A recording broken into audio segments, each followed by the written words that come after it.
this session I'm supremely excited about. When I talked to Adam and Jess and the team at New Local about this conference, I said, the first thing I said was, you have to have Audrey. We have to get Audrey for this.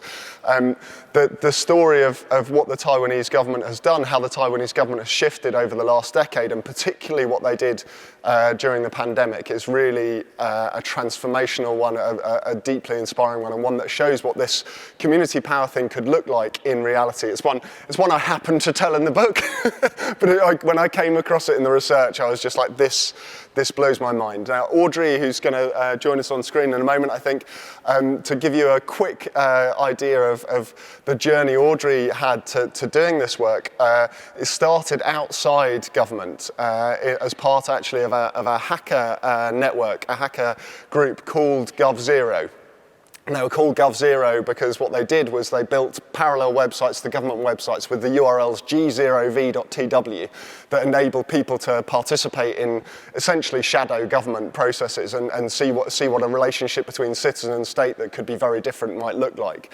And then after an Occupy-style protest, the power changed and shifted in Taiwan, and which GovZero is a major part of. And Audrey became first a mentor to a government minister, and then after a presidential election, a minister herself. She's now Taiwan's digital minister and minister for social innovation.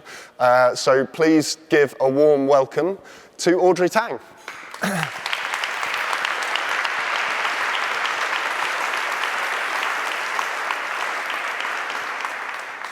So I'm hoping we can see your face.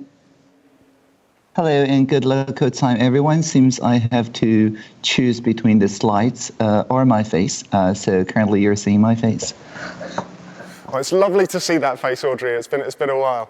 I wanted to start really just by acknowledging the moment in time we're living in, and obviously with Russia's invasion of Ukraine, there has been a lot in the headlines about China's relationship with Taiwan, and just to acknowledge that and really ask you to just say a little bit about that from your perspective. Like, how are you? How are you over there? How are things? And give us a bit of a land us in your way of seeing this moment in time.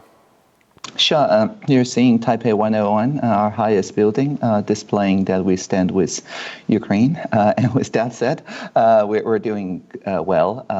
I think yesterday just concludes the first extended 2-week mobilization education exercise at the co-op of the reservists, and people are in very high spirits and contribute a lot. Through Slido-like questionnaire on how to actually improve the program. So people are all very eager to put into use what the world are learning at the moment with the all-out strategies that the Ukrainians have demonstrated. Very good. And I think often when we think about these sorts of moments, that there is a perception that this is a moment for the state, the big state, to kind of act and protect its people. But I get the sense from what I know of how you work and what you and how Taiwan operates that probably there's a bit more of a role for people and communities in this moment in time than we might perceive there to be. Might you just say a bit about how you see the role of citizens in national defense in Taiwan?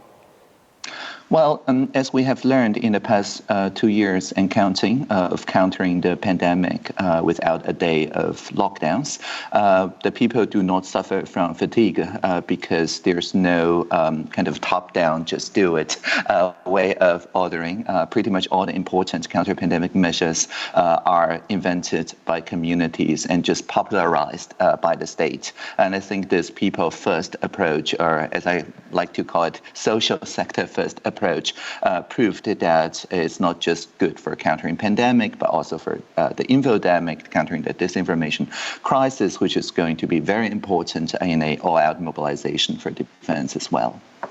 Could you just give us a bit more make that a bit more real for us? So you say the role countering the infodemic. Can you tell us a bit more about how you actually are doing that? Yeah, certainly. So in Taiwan, for example, if you're using one of those end-to-end encrypted systems like Line, which is like WhatsApp or Signal, the leading antivirus companies as well as the G0, VGov0 community all have this chatbot that you can invite to your end-to-end encrypted group conversations that provides a real-time clarification if anyone pastes a link that's likely a virus of the computer sort or of the mind sort. That's to say a disinformation. And the idea, very simply put, is that we are doing the same as countering spam, where you can flag any incoming email as spam, and it protects not just you, but also submits the kind of fingerprint of the spam into the, for the spam case, the spam house. For the Taiwan case, is the International Fact-Checking Network, and a group of volunteers, which you can also join anytime at kofax.org,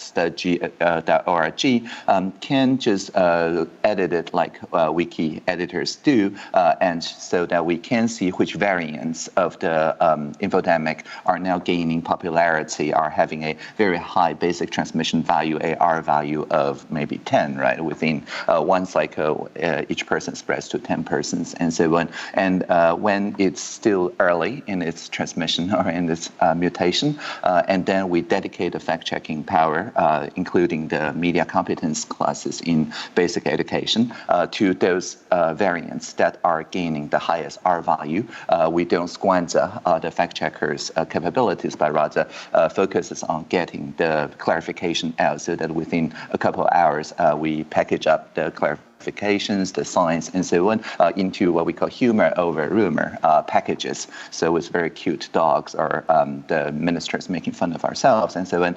It gains a even higher basic transmission value than the conspiracy theory, and then people who spread those memes and so on automatically gets inoculated. So it's like a viral vaccine, for lack of a better term. So that's our basic strategy, the humor over rumor coupled with notice and public notice systems. I love that. I've heard it called out-meming. It's like, so people are coming up with these things, and as you say, that it's coming from people, these more accurate bits of information with using the cute dogs and so on, and then the state supporting to popularize, supporting to people to do those things, but not doing for people, not doing to people.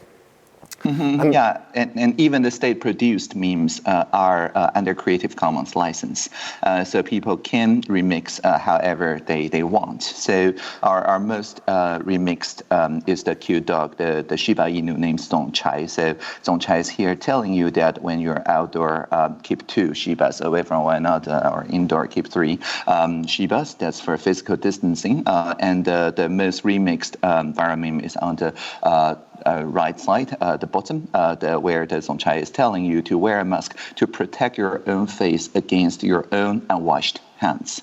And so that meme kind of really took off. And so even people who doubt the usefulness of mask early on when protecting kind of from outside transmissions and so on, actually can't deny that it protects your own face from your own unwashed hands, which links hand washing and mask use, which is the kind of really early ticket that led us to combat the original strain of the virus. I just love that example, and we've started to talk a bit more about the pandemic, and you became, I guess, sort of globally famous in a certain space as the minister who hacked the pandemic. Mm-hmm. And I know that you've got a set of principles that I think you've applied in that you guys applied in that approach. Might you share those principles and just say a little bit about them, because I think they might surprise some of the folk in the room. Yeah, certainly. So they're really easy to remember. They're fast, fair, and fun. The fast part, our collective intelligence, tells us that instead of relying on the more antisocial corners of social media, for example, Facebook, we have our own social sector community-powered spaces, like the PTT, which is often called the Taiwanese equivalent to Reddit, but it's not the equivalent because it's run by the Taiwan Academic Network, essentially a student pet project that has been running for 25 years, and there's no shareholder or advertisers. So people focused in very quickly, as you can see, it's 2019 here. On the last day of 2019, people already triaged the Dr. Li Wenliang's message from Wuhan, and then very quickly, the very next day, because it's the most upvoted contribution, we started health inspections for all flight passengers coming in from Wuhan to Taiwan. So that's early response, but not just people who have a habit of frequenting text-based bulletin boards. Anyone, even very young child, can just pick up a phone, call this toll-free number 1922, and input their knowledge and wisdom. For example, 2020 April, there was a young boy who called saying, "You're rationing out mask, which is great, but all I got was pink mask, which is not great, because all the boys in my class have navy blue medical grade mask." And the very next day, in a daily 2 p.m. press conference, all the medical officers wore pink. I think the Minister Chen Shizhong of Health and Welfare, the commander, even said that Pink Panther is his childhood hero or something. So the boy became the most hit boy in the class, where only he has the color that the heroes wear and the heroes' hero wear, I guess. And then all the fashion brands and so on turned pink for a few weeks before they turned rainbow. But anyway, so the idea is that... Can I just pause you there very briefly, Audrey? Just to underline what that actually was. The government set up a phone line where anyone could ring in with ideas for how the country's response could be better. Which did you say a 6-year-old boy? Was that right? Mm-hmm. No, I think it's 10 years old or something. Okay. But the thing is that it's not an answering machine. It's not some natural language processing voicemail. They're all professional call center operators, including charities, communities that specialize in disaster recovery, who pick up the phone with a lot of empathy. So it's directed. There's a human being on the end of the phone when that's rung. Mm-hmm. So, because I think that the perception sometimes of what you've done in Taiwan is that it's all tech, it's all high tech, it's something that most can. But that's not a high tech. That's not a high tech thing in many ways, is it? It's human to human contact. Well, social technologies are also tech, right? We shouldn't, say that open space technology is not tech. We shouldn't say democracy is not a set of technologies. They're tech as well. They're just not, digital, shiny IT stuff, but they are real social technologies. Thank you very much. Sorry, I interrupted your flow though. So you were talking fast, fair, and fun. Yeah. So the fair part is. More widely known, is one of the signature GovZero projects in 2020, where people were queuing up in the pharmacies. We have more than 6,000 of them, rationing out masks using universal healthcare numbers. And GovZero simply forked, that's to say, made a different representation of the availability. So people queuing in line can see every 30 seconds the real-time inventory of each pharmacy. And if it runs out of mask, then of course it shows in red, so you don't bother go to that place and so on. So it made things more equitable. But even more important is that it's an open API. So more than 100 different tools came up. And one of the community tools analyzed the real-time supply and demand.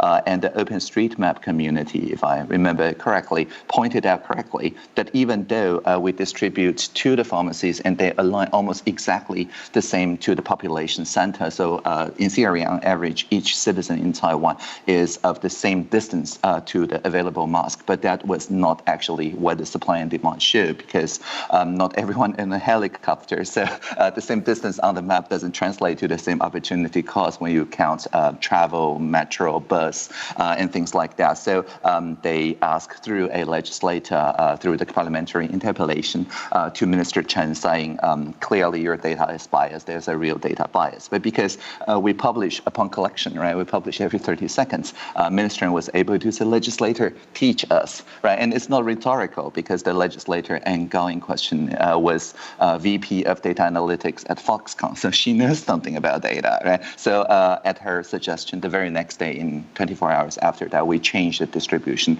method to based on the real opportunity cost, and then introduce pre-registration and collecting on convenience stores. So this shows that real-time open data can ensure equity and fairness through co-creation right? So people are not just protesting, they're actually contributing a better algorithm. But that would not be possible if we publish every quarter or something the statistics.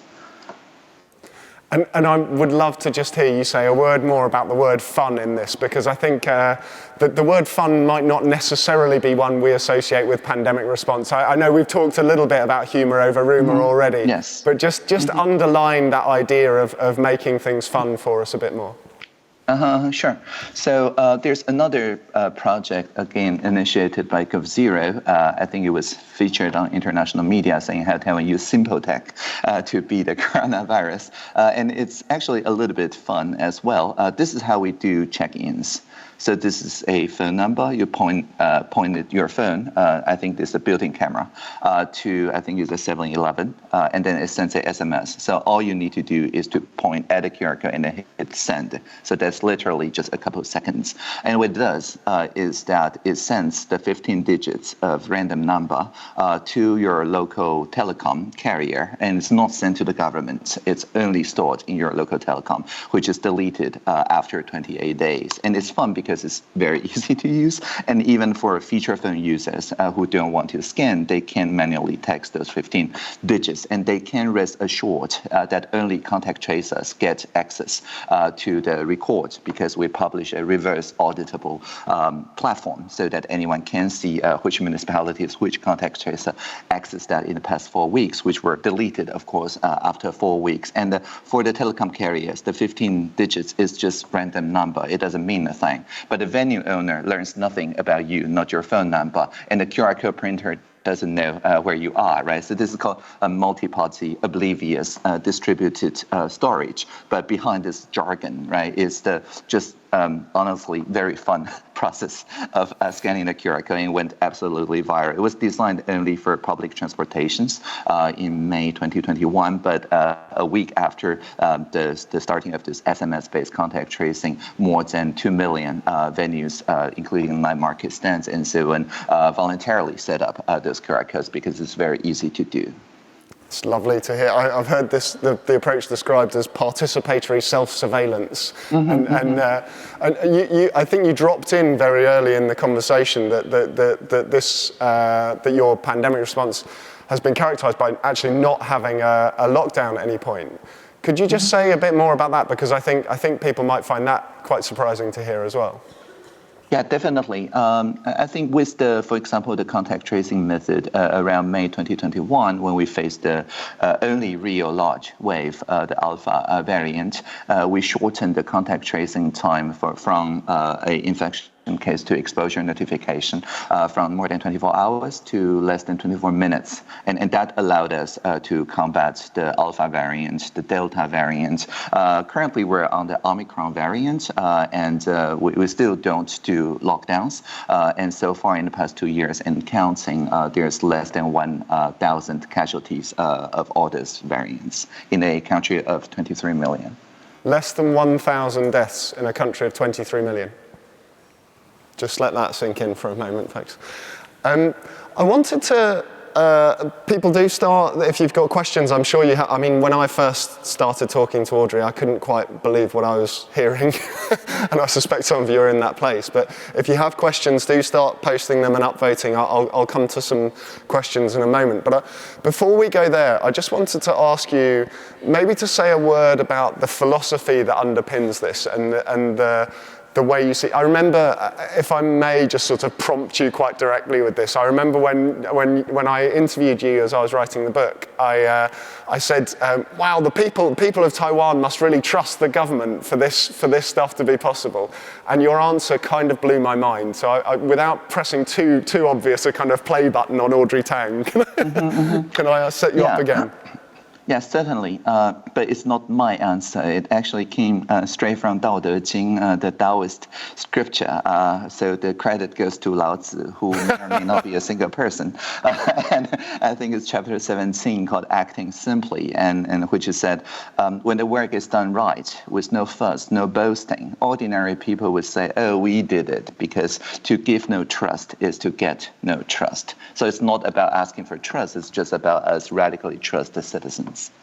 It's not about asking for trust, it's about us radically trusting citizens. It's a really powerful thought, I think.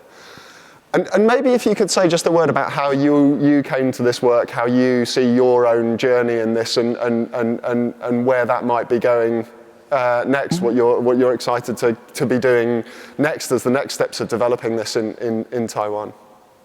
Yeah, certainly.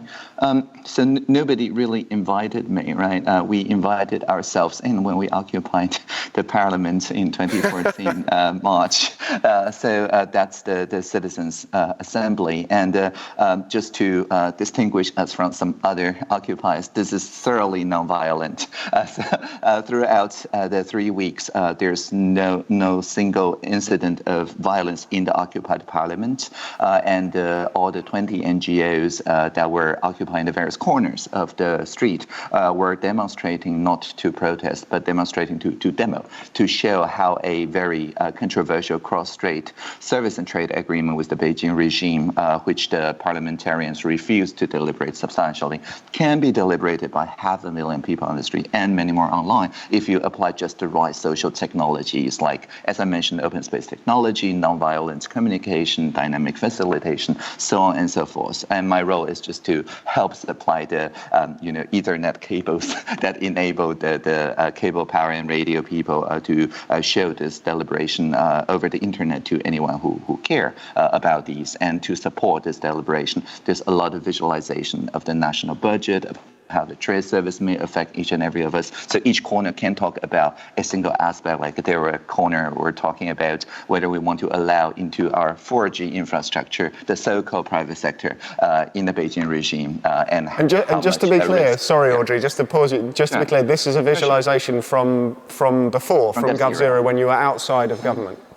That's right. And there's another supporting website where you can input your company registration number or the kind of service you do and show exactly which line in the cross-strait service and trade agreement would impact you in the next few years and so on. So it enables a fact-based deliberation. And this inaugural GovZero project, when I became digital minister in 2016, were then merged into our national participation platform, joined the gov.tw. So it shows the same organization and budget visualization and so on, but the zero becomes O, right? So it's a classic kind of fork to merge playbook. So at the end of the Occupy, end of 2014, I was invited along with many facilitators as reverse mentors, people younger than 35 who serve as kind of advisor, mentor to the cabinet members. Of course, now that I'm old, I'm 40 now, so I have my own youth reverse mentors guiding me. I was just actually at a reverse mentor meeting with local indigenous people talking about indigenous rights and reconciliation. Wonderful to hear. I'm gonna start to bring in a few questions from the audience here. So I'm going to pick off to start with. So you understand a little more who you're talking to as well, Audrey. That this is a gathering primarily focused on what we call community power here. These are your people in the UK to a large extent, right? The closest thing we have to GovZero, I think, is probably this movement. Although we're probably a little less digital focused, I guess, and a little more offline. But we're pretty focused on the local as well. And so one question I want to pick out from here, was the Taiwan pandemic response driven more by central government, and what was the role for local provinces and municipalities in this? Yeah, I think it's mostly local municipalities and local townships and so on. So, for example, when we introduced the QR code-based scanning, it was invented by the local people. It wasn't a government invention; it's a social innovation. The same goes to the mask rationing map. It was literally invented by two civic hackers in the Tainan city, and they never need to travel to Taipei, our capital city, to meet with officials or something.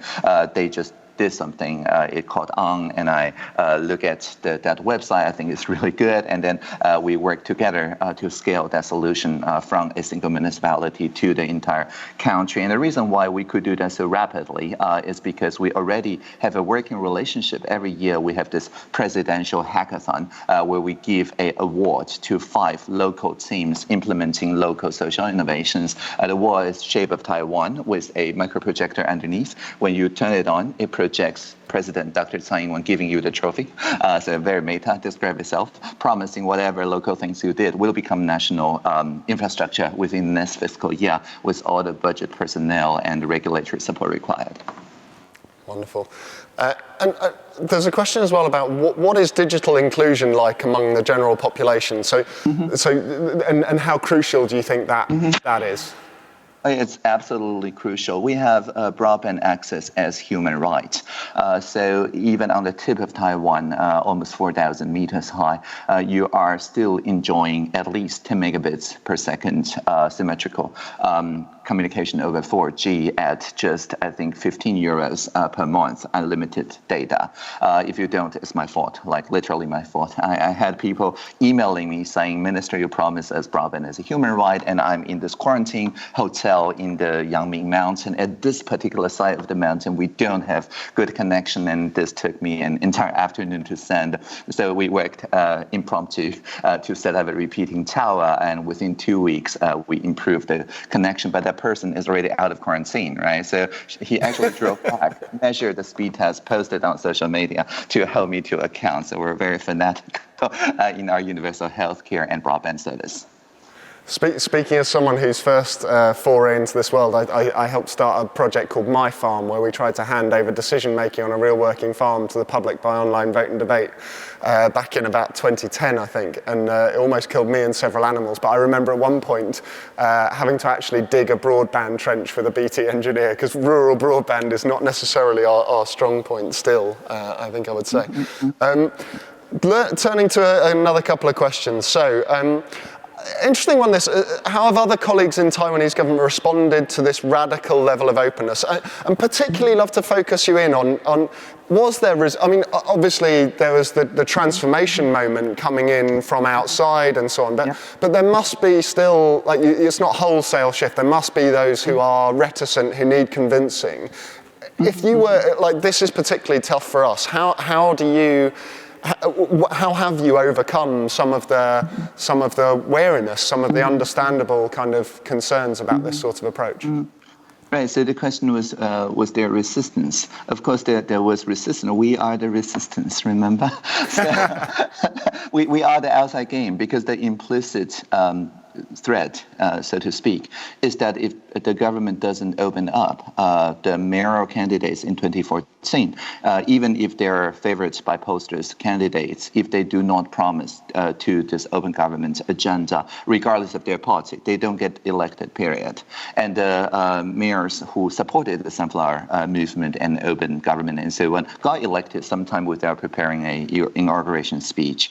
So the political signal is very, very clear, and all the four major parties currently in the parliament have signed on the open parliament agenda, and they compete on being more radically open instead of not going back to the black box was the consensus, because if they don't agree on that, they simply don't get elected. So that's the strong political will. Now, for Korea Public Service, by the way, I want to say something, because we implement these as incremental changes. We never force anyone, for example, to scan QR code. My grandma, almost 90 years old now, still prefer to use a kind of stamp to stamp her way in on piece of paper when she frequents the venues that requires the contact tracing details, simply because she doesn't carry a phone with her. She's very proficient with iPads and video and so on, but not for small screens. So she prefers paper-based contact tracing, and that's entirely fine. We aim for harmless coexistence, and we always introduce such measures in a way that's incremental, that ends up being swifter and safer than the current solution, but we don't actually phase out the current level of solutions. And because of that, the Korea Public Service see us as people who push for change in a way that also improves their lives, instead of asking them to drastically change their habits. I hadn't heard you talk about the open parliament agenda before in that way, and that all four major parties are signed up to that as a commitment. It's fascinating. And we heard yesterday here from Danny Kruger, the Conservative MP, saying that this needs to be the space that the political parties are fighting over, rather than and fighting to be the agenda holder for. This seems to be another level on from that, not just like who's got the authentic thing for it, but what are we all signed up to as a baseline, is a really interesting kind of concept.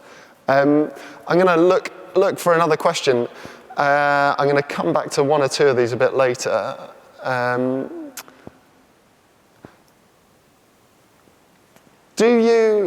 How do the media in Taiwan? Yeah, I think that's an important place to go. How do the media respond to this? So what's the role of established media in this moment in time? Yeah, I think the media, because my parents, both of them were journalists. So I think the media is very, very important. Indeed, the radical openness, the publication of all my lobbyist visits and interviews as Creative Commons videos or transcripts is primarily designed to empower investigative journalists.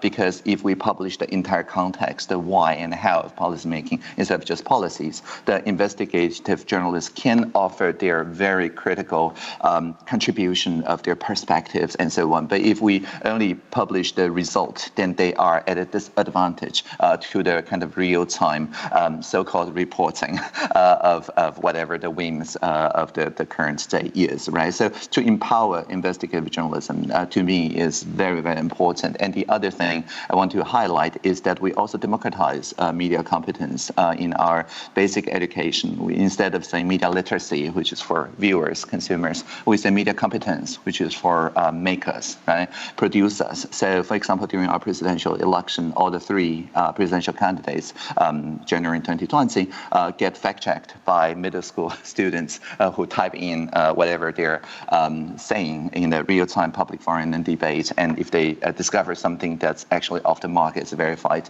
by professional fact-checkers at public media and so on, it actually gets inserted into the live stream so people can say that, oh, this presidential candidate is actually saying counterfactual things. And this is a very empowering experience for the middle school students as well.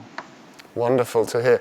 I want to just ask one of my own, actually. So going back, I remember reading that it was as early as March the 3rd, 2020, Taiwan published an article in English, in an English language journal, with 120-something actions that the Taiwanese government had already taken on COVID. So your FAST principle also features some of that, right? And then Jacinda Ardern in New Zealand explicitly said she was following the Taiwan model. Yep. But there is a sense often that Taiwan is just too different, that you're culturally another place, that there's something different between East and West that means that some of this couldn't land, that you knew about SARS, and so there was something that means we can't learn that much from this. How would you, if you were me, us, going and responding to those attempts to sort of push away Taiwan as an example, or consciously or otherwise, I'm not necessarily sort of making that a blame thing. How would you answer that?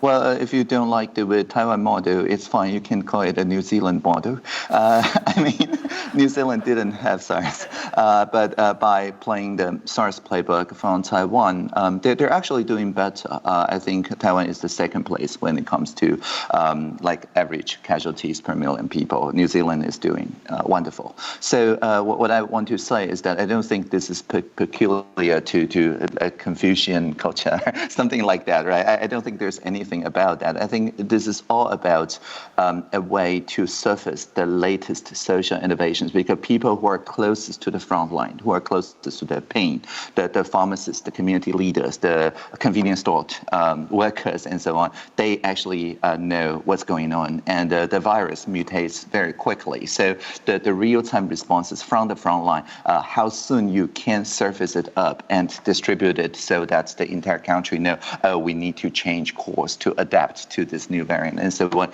is the thing that defines success or failure when it comes to the counter-pandemic thing. So this is all about increasing the bandwidth between an average 10-year-old boy and the commander for counter-epidemic. It's all about reducing the latency from quarterly reports to every 30-second reports through real-time open data. And it's all about improving connection. So improving the bandwidth and reducing latency of democracy, I think that's the main lesson. And you don't have to call it the Taiwan model. You can call it the New Zealand model. Call it whatever works. Yeah. I wanted to ask as well, there's a question around, it's a joy to hear about a community working so closely with so much trust. Has Taiwan experienced polarization?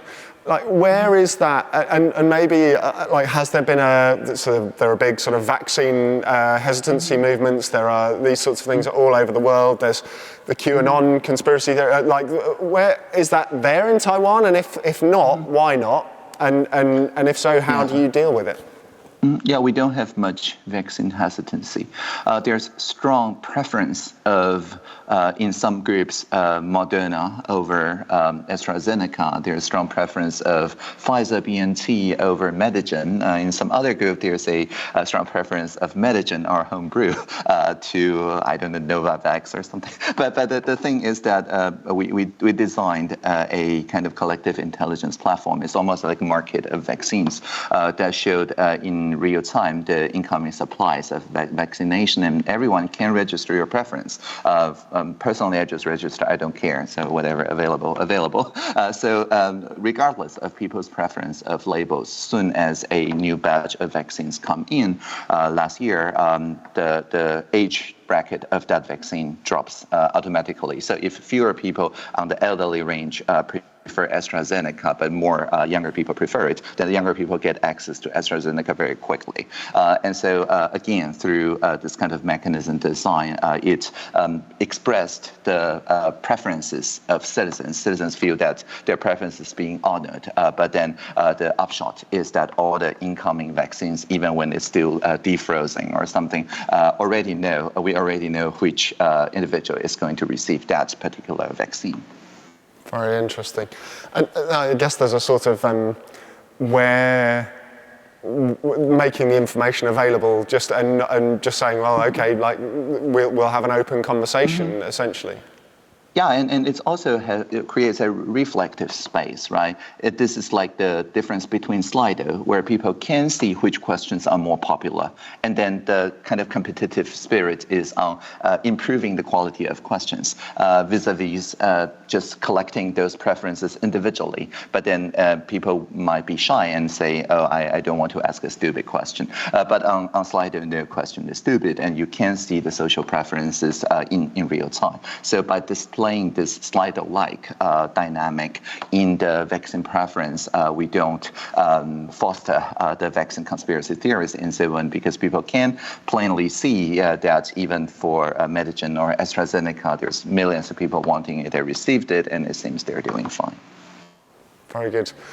Zooming out, I guess, as you look at the broader challenges we're facing as a world right now, and I guess particularly at these challenges of polarization, the role of social media, you know your way around these firms, these organizations very well. Mm-hmm. One of the questions is, if you could wave a magic wand, how would you change social media? What should we be doing?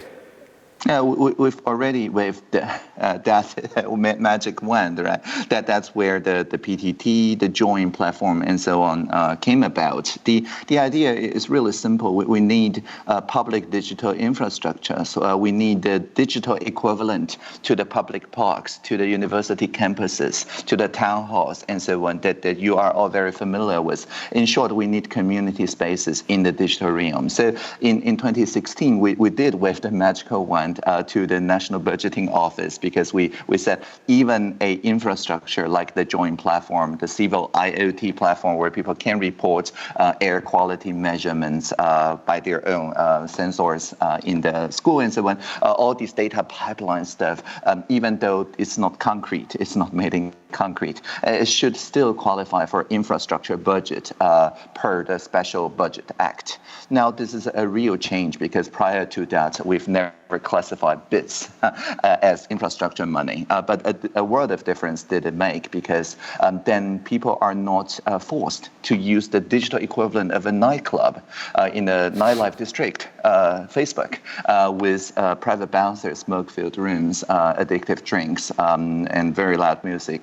You have to shout to get heard. I can go on. All these, you're not forced to use those places to hold your town halls or deliberative discussions or open space computer-based technologies. Now, don't get me wrong, I respect the entertainment sector, and I think there's a place for their existence with the children properly educated on the mental health and health hazards of frequenting those places, but they have their place in a city. It's just we shouldn't rezone everything so that our town halls and public parks became part of the nightlife district.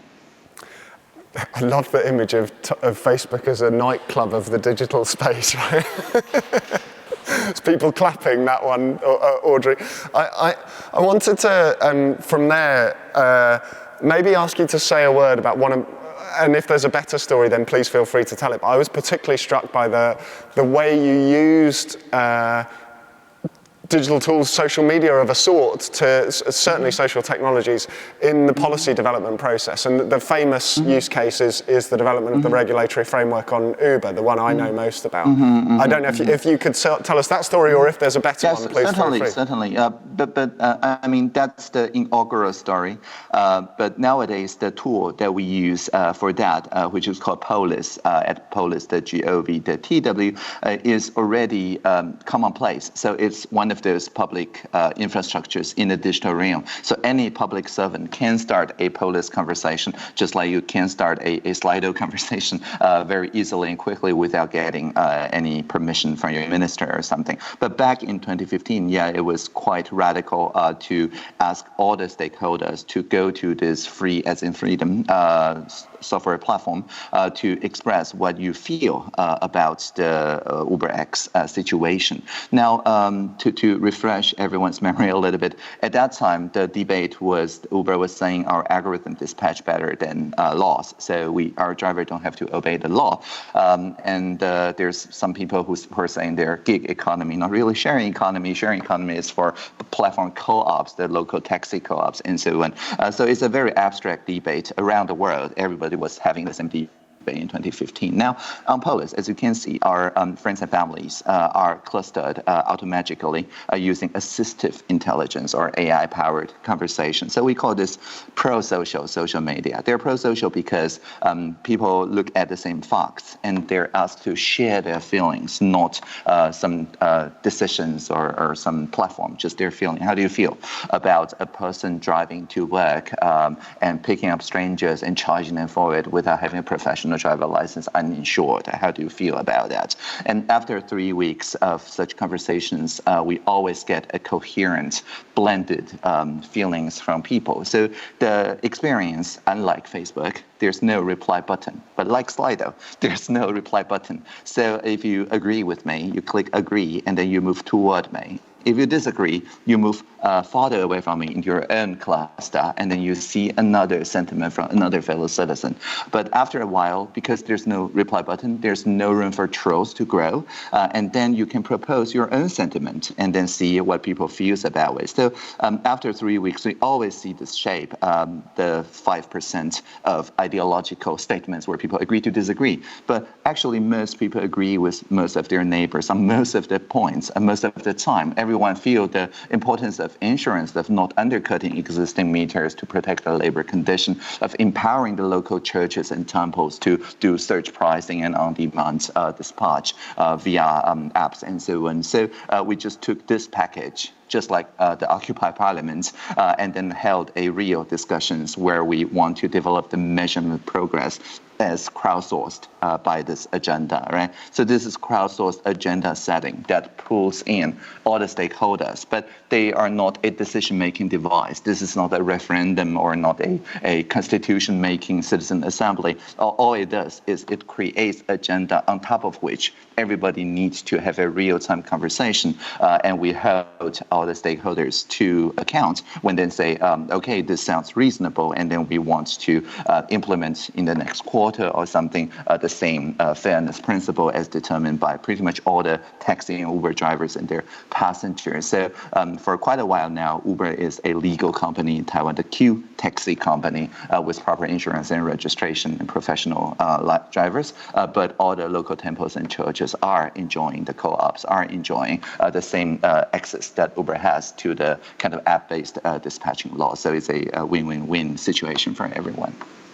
And the principle there is really one, as I understand it, of saying let's hold the space for the conversation make sure everyone's present in that, and but trust that that process is going to lead to a place of consensus if we hold it in the right way.